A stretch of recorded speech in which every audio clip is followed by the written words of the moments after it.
Hello, welcome to Unix Programming Module 3 Lecture 2.1.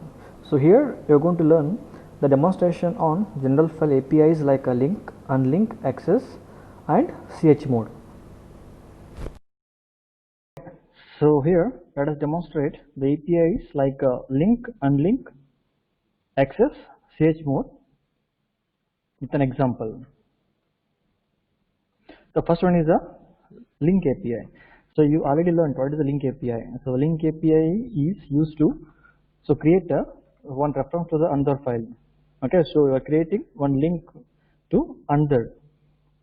Okay, so now normally you are doing that using a ln command. Okay, for example here, so the file I will consider employee1.txt. Okay, so ln command employee1.txt. Now for that file I will create one more file, the linking file or the reference file, employee1 link.txt. Okay, so using a ln command I am creating one more reference to the already existed file. Okay, already the employee1.txt is existed in the file system. Okay, for that file I am creating one reference, okay, or link file using a ln command. Okay, now check the link file. Okay, employee1.ln.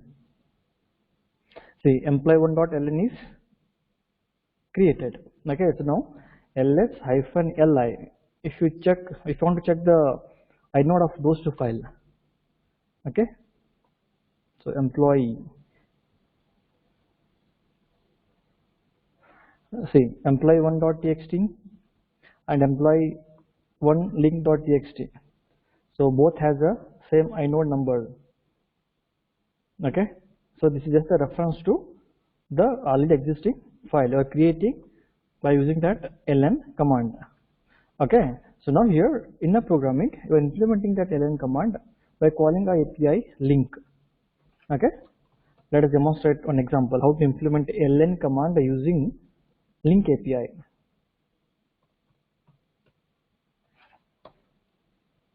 Okay, so the program is available here. I have written the program. So first you need to include that all the required header files, hash include stdio.h, hash include stntail.h, hash include unistandard.h, hash include system/stat.h. Okay, so int main, int argc, char star argv. These two are for the command line arguments. Okay, so now here, so in this, a checking condition if argument count is not equal to 3. Okay, while giving the input to the program, the argument count should be equal to 3. So if it is not equal to 3, then you are printing the message. Okay, how to give the input to the program? Okay, by writing these two statements. So printf usage, argv0, printf source file and destination file, and then return 0 to terminate the program. So if the argument count is equal to 3, then the control will come to the link. Okay, link API. So here you are calling a link. So if a link of argv of 1 comma argv of 2 is equal to -1. Okay, so if the link API failed, so in creating a link, then the link API returns -1, then you will get a message linking error. Okay, so link API is executed successfully in creating a reference file or link file to already existing one, then returns 0 and then the program terminates. Okay, so this is a way to call a link API in a program to create a reference file or link file to a already existing file. Okay, so now compile the program. gcc ln.c, okay, ./a.out. Okay, so here I executed only the ./a.out. So you got the usage. So usage a.out, and you have to give here the source file and the destination file. Okay, so ./a.out, employee1.txt and employee1 link.txt. txt. Okay, so now here the argument counts are 3. So if the argument counts are 3, then the link API will execute it. Okay, so now let us check whether the link file is created or not. So ls-li with the inode number, employee1.txt. So employee1.txt. Okay, the inode number is 1606664 and employee1.link.txt 1606664. Okay, so this link file is created by executing ln command, and this link file is created by calling a link API in a system program. Okay, so this is about a link API, creating a under file or reference file to an already existing file. So the next one is implementing that move command by calling the link and unlink API. Okay, so what is the move command? Okay, so what it does, so move, so replaces the old file with a new file. Okay, or removes a old file with a new file. Okay, for example here I'll consider a file f1.txt. okay, so now move f1.txt with the f11.txt. I will run the command. So what it does, it removes the f1.txt with the f11.txt. okay, now once again check the files. Okay, f11.txt.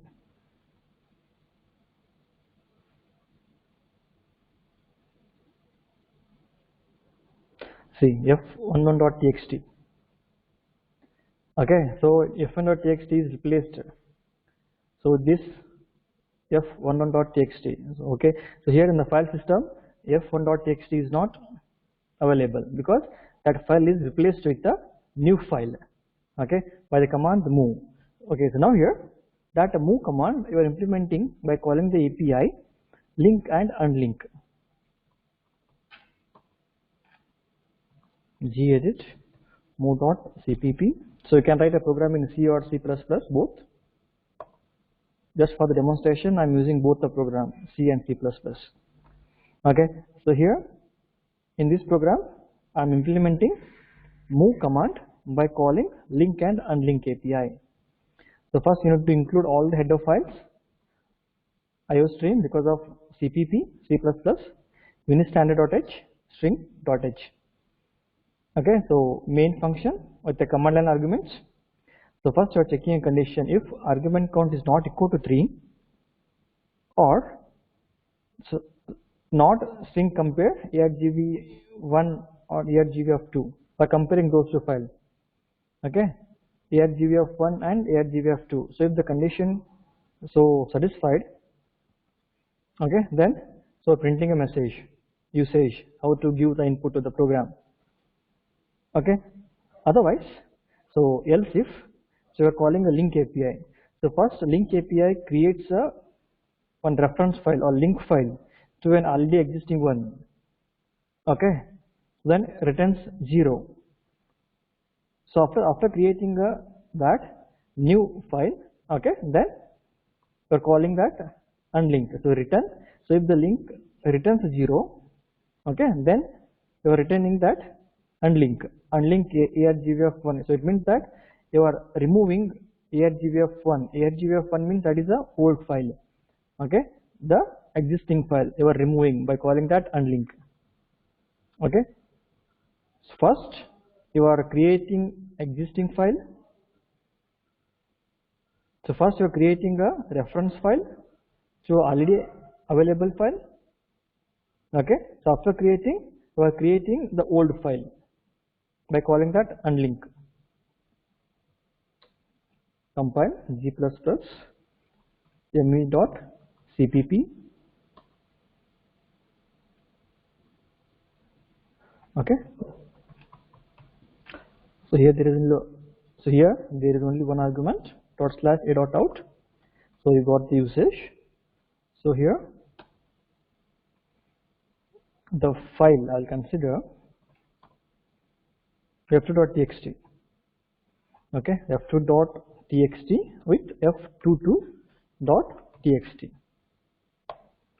Okay, so once again check the file system. See, f2.txt is replaced with the f22.txt. Okay, so this is the use of link and unlink. Unlink to remove the file or to replace the old one with a new one. The next API is access. gedit filename.c. So access API already you learnt. So it checks whether the file has a read permission, write permission, or execute permission. Okay, and it checks whether the file is existed or not. Okay, so here in the access there are 4 values: r underscore ok, w underscore ok, x underscore ok, and one more is f underscore ok. Okay, so here in this program I am using all the 3 flag value. Okay, r ok, read permission, write permission, and execute permission. Okay, so first you need to include all the header files, and here we are declaring one variable, global variable, that is error number. So if the API failed in executing, then that error message, error code is stored in the global variable name, that is the int err number. Okay, that is for the error code. Then main function with the command line arguments. Next statement is int fd equal to access, and you are calling the file f1.txt. I'll give here f22.txt. Okay, and here you are giving a flag value. Okay, so here in the bracket we are giving r underscore ok or write underscore ok. Okay, so either one of these two should be present, and x underscore ok, and there should be a x permission or execute permission. Okay, then after executing, access returns a value, status value, that value is stored in the file descriptor. Okay, so if fd is equal to -1, okay, so if the return value of the access API is equal to -1, then printing these two message, one is the error number and then the description of the error. So if fd is not equal to -1, okay, then the control will come to the else part, and then just you're printing there is no any error. Okay, so now the access API, it checks whether the f22.txt has a read or write permission and the execute permission. Okay, there should be either read or write. Okay, and there should be the X permission to the file f22.txt. So if these two are not there, then you will get an error message. Okay, let us demonstrate that. Run the program. gcc filename.c /8.out. Okay, first let us check the permission for the file f22.txt given in the program. Okay, the file has read write for the user, read for the others, and read for the group. Okay, now I will run the program.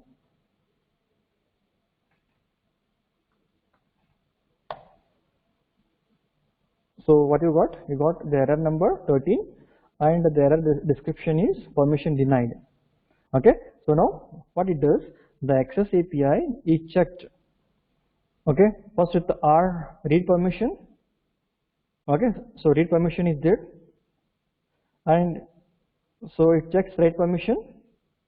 So write permission is there for the user, and for checking that the execute permission, there should be a X permission to the file. Okay, so here the X permission is not there of the file f22.txt. That's what the permission denied. Okay, so that access API is failed in executing that. So returns -1. Then we got the error number and the error message, permission denied. Okay, so this is the way to use that access API to check whether the file is existed, whether the file has a read permission, write permission, and the execute permission. The next one is the chmod, changing the permission of the file. Okay, so you learned already how to change the permission using a chmod command. So now let us demonstrate the chmod API, changing the file permission.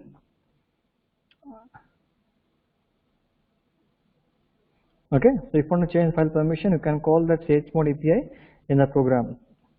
Okay, so till now what you have done, so using a command chmod, you have changed the file permission.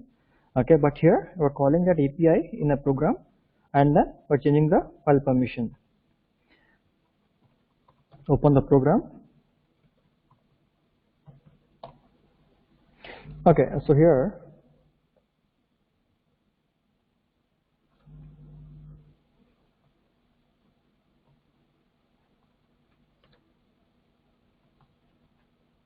open the program, gedit. Okay, so here in this program by calling the API chmod, okay, I'm going to set the read and write permission to the user. Okay, I'm setting only these two to the file. Okay, so now here first we need to include all the header file, main function with the command line arguments. There are two variables, int I, int e code equal to 0. For I equal to 1, I less than argument count I plus plus, and then you are calling that so API chmod. So if it execute by setting the file permission of the file given in the command line, returns 0 and terminates the program. Otherwise returns -1, and then you will get the error message. Okay, compile the program, gcc chmod.c. So before that, check the permission of the file ls-l employee1.txt. ls-l employee1.txt. okay, now that employee1.txt has read write to the user, read for the group and read for the others. So now I will run the program, gcc file name .c. now check the permission of the file ls-l employee1.txt.